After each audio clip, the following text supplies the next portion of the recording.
So mediation is simply a process where parties who are in dispute with each other mutually agree to come together and try to reach an amicable solution that sorts out the dispute to the satisfaction of both parties with the help of a mediator.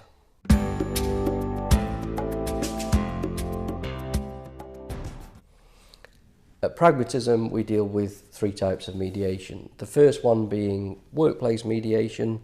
So any disputes whatsoever in the workplace, whether that's between two employees, a manager and their employee, different teams, trade unions and managers, any type of dispute in the workplace we can help with.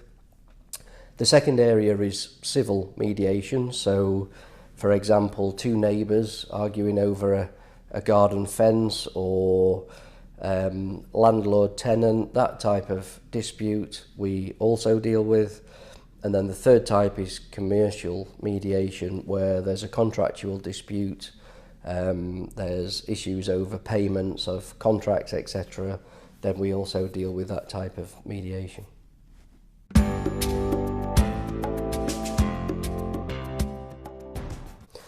So there are many, many benefits to mediation.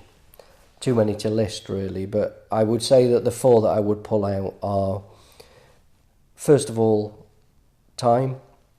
So most litigation, most grievance processes take weeks, often months, and quite often years to conclude. Mediation, in most cases, unless it's incredibly complex, takes one day. So there's a significant benefit from a time perspective. Linked to that, therefore, is stress. So there's a significant reduction in stress when mediation is the route that people go down.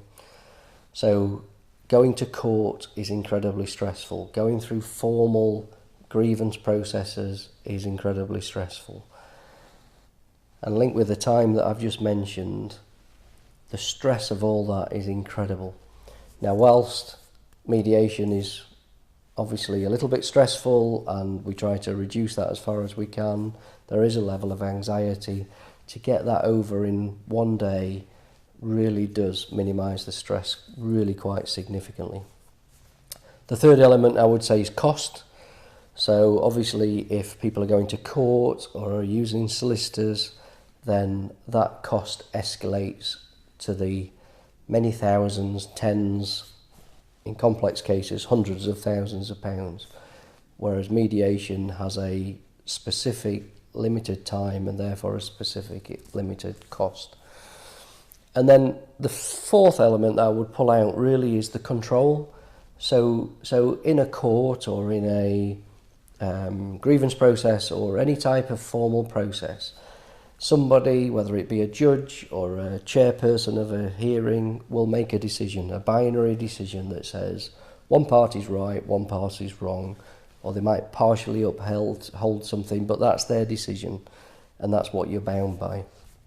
In a mediation, the parties involved are completely in control of the solution that they come up with, and there are no boundaries.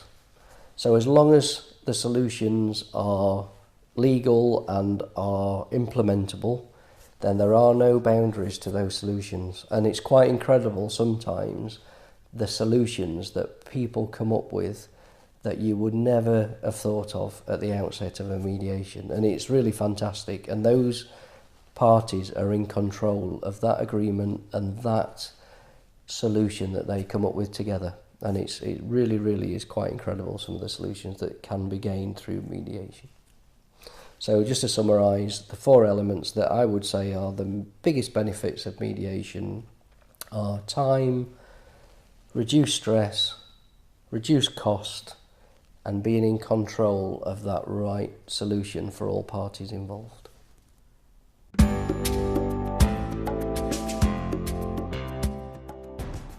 The mediation will be led by a fully trained, fully qualified and Civil Mediation Council accredited mediator. So what that means is that at Pragmatism we are very keen on ensuring that we operate to the highest standards. So because mediation is not a regulated industry, it's important for us that we are regulated by a professional body. So we are fully accredited and registered with a Civil Mediation Council, and which means that we have standards to adhere to. That means that our mediators have to be trained to a very high standard and have to be themselves accredited by the Civil Mediation Council.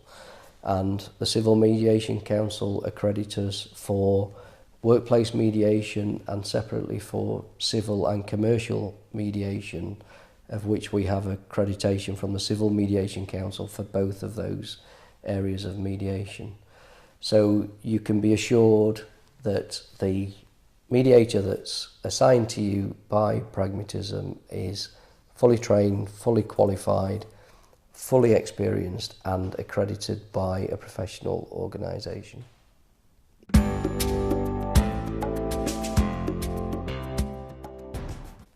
The principles of mediation are pretty much the same, irrespective of the nature of the dispute, but the process that we follow does slightly differ depending on the circumstance. The two extremes really are workplace disputes and commercial disputes. If you think about those two different types of scenarios, the outcome that we're looking for in a workplace situation is really about that working relationship and continuing in a much more positive nature the working relationship, so usually two parties working together going forward. In a commercial situation, it's often a commercial dispute over money, and therefore a financial settlement is the required outcome.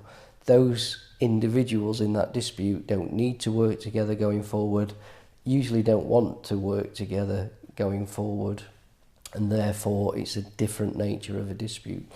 So because of that, in a workplace situation where it's really about that ongoing working relationship, we tend to start the mediation separately and spend probably half the time separately before then at the appropriate time coming together and spending the rest of the mediation together, because it's really about those parties then coming together and working out how they're going to work forward and cementing that relationship for that forward relationship, hopefully for many years to come.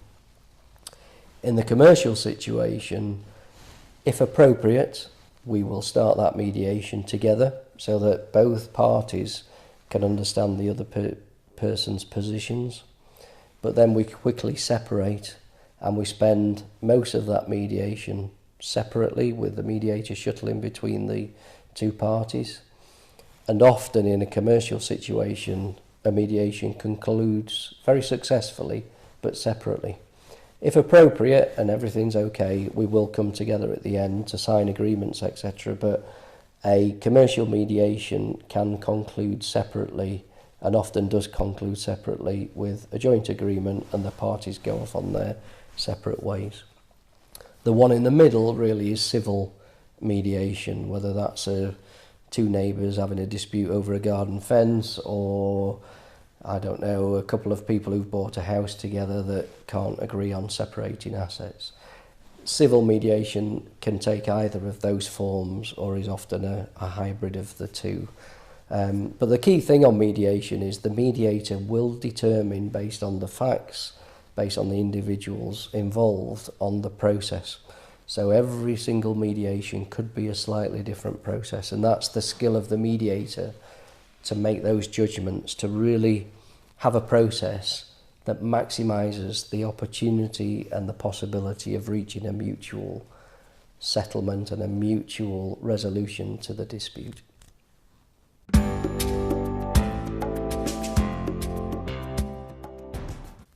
I would describe mediation as probably one of the most informal, formal processes that you'll ever experience. So a key thing for us at Pragmatism is to make sure that parties are as relaxed as possible in what is a difficult situation that they're dealing with in their lives.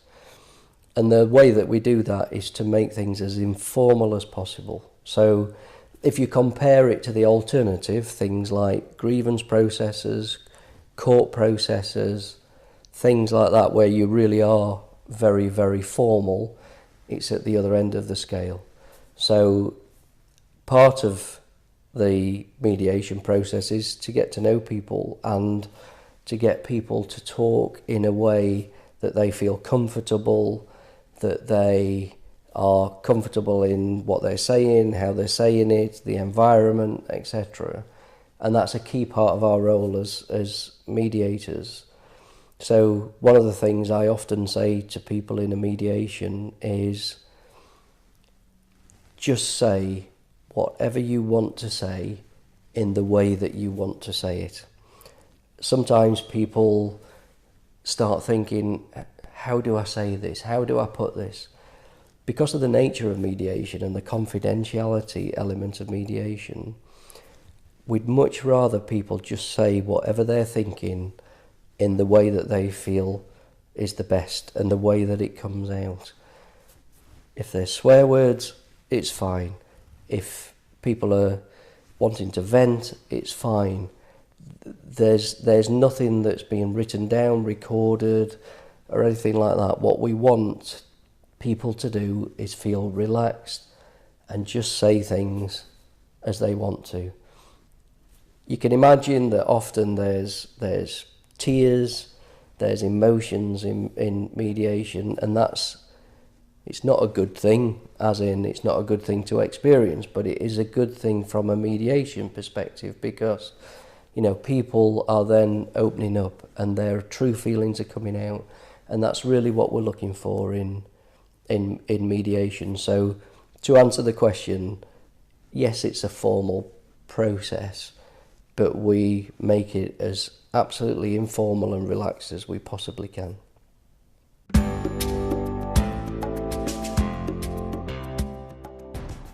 Absolutely, and it's probably the most important aspect of mediation. Confidentiality is absolutely critical in any mediation process.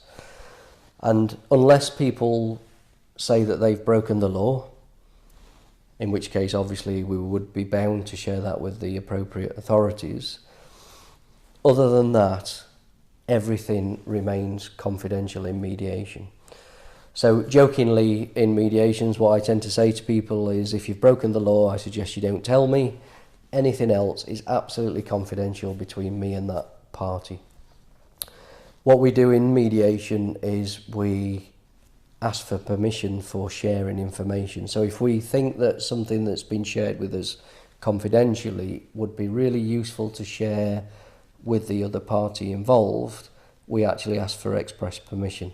If the answer is no, then it remains confidential between us, and at no point will confidentiality be broken. It's absolutely key in building the relationship towards a good mediation and towards helping parties to come to a mutual resolution to their disputes.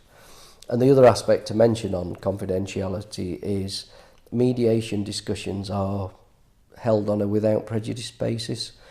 So because we're already in dispute, we can have those without prejudice discussions. That means that those pieces of information that are shared would not then be disclosable in any subsequent litigation, court processes, formal grievance hearings, etc. So it gives the parties the confidence that just because something has been discussed in mediation or something has been offered in mediation doesn't mean that that can then be held against them in any subsequent processes, on the rare occasion that mediation doesn't result in a resolution. So parties can be comfortable that all the conversations are confidential and it can't be used against them in any subsequent processes, which is really, really important in mediation and in helping to come to that final resolution that's so key to the parties in dispute.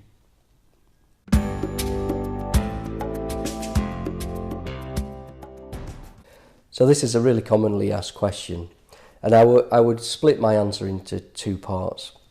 First of all, workplace mediation, and secondly, civil and commercial disputes. In workplace scenarios, we actually recommend not to be accompanied. And the reason for that is, if you think about the workplace situation, the workplace relationships that we're trying to help to repair in workplace mediation, it's usually between two parties, whether that's two individuals, a manager and an employee, or even teams. But it's those people that are involved in that relationship that really need to be involved in the mediation, participate in the mediation, and help to come up with solutions.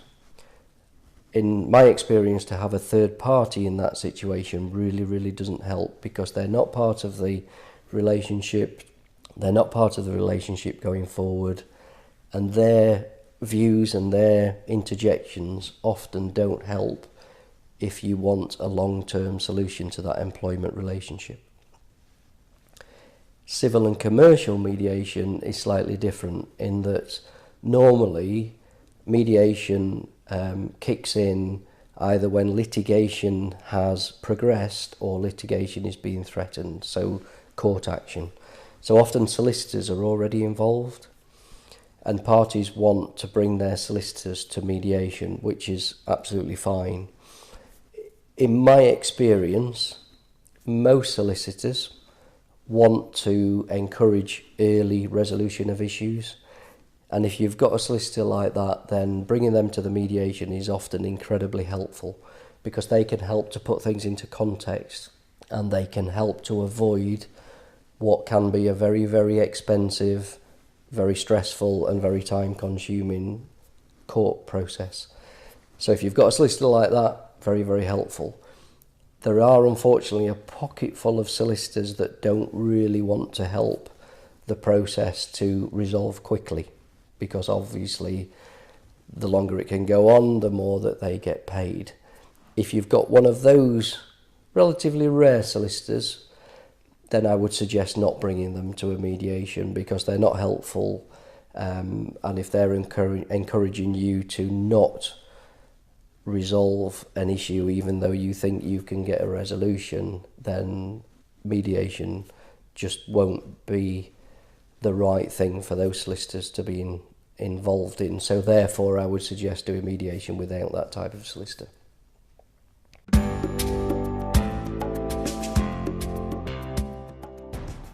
Because of the nature of what we're dealing with in mediation, i.e. disputes, one of the common worries for people is what will happen if it gets confrontational in the mediation. That's one of our roles as a mediator, is to really gauge the right way to conduct the mediation, the right way to arrange for people to meet, etc. And whilst we have a fairly common process, each mediation, depending on the individuals, will be slightly different. And that's our role, to really judge the scenario, the situation, the likelihood of confrontation, etc. And in some ways, controlled confrontation is a positive thing, and to understand the other person's perspective is actually part of what we do in mediation. But actual confrontation from a unnecessary perspective and certainly a physical or a verbal abuse perspective is something that we absolutely won't tolerate as mediators. So if either party ever did act in that way, we would call the mediation to a halt.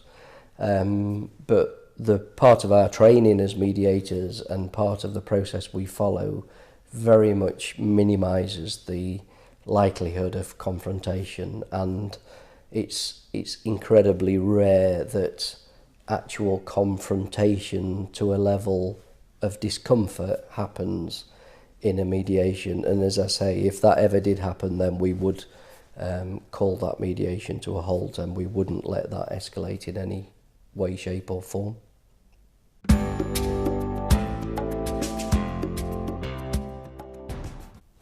So we're based in Nottingham in the East Midlands, which is ideal given that we cover the whole of the UK, and we're happy to travel anywhere in the UK for mediations. If you want to give us a call to discuss your requirements or to book a mediation, then our national phone number is 0333 987 5185. If you want to drop us an email, then that's admin@pragmatism-uk.co.uk. Or if you want to visit our website, it gives more information. then that's pragmatism-uk.co.uk. Really look forward to hearing from you soon. Take care.